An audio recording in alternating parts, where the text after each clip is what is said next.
Guys, dumating na nga yung Jusho Ultra Gen 3 natin. Alam nyo ba guys, ito ang top of the line model ng Jusho. Pinili ko ang kulay guys ay Sun Gold colorway. Sa box pa lang kitang-kita yung colorway na napili mo. Ayan, gold na gold. Malakas nga maka-premium nun kasi special talaga yung box niya. Para dito talaga na paddle yon. Nakasulat nga dito guys, engineered for athletes. Pro carbon, power, max spin, and thermoform. Sa gilid, nakasulat yung model niya guys na Ultra. Tara, unboxan natin.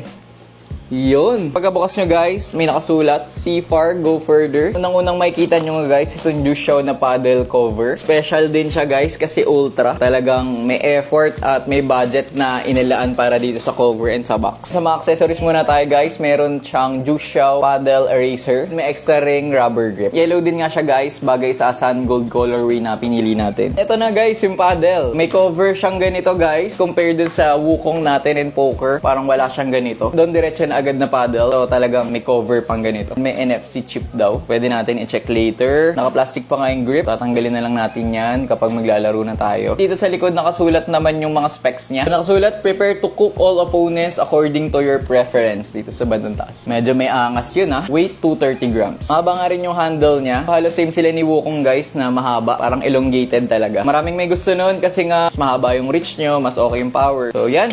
Ganito yung tsura guys, yung paddle. Nakasulat dito, Ultra 16mm USA Pickleball approved. Engineered for athletes. Gustong gusto ko yung color nito kasi very papansin sa court. Yellow. Yung surface niya nga guys, grabe. Sobrang gritty. Ewan ko kung makikita to sa camera. Ayan, lapit natin.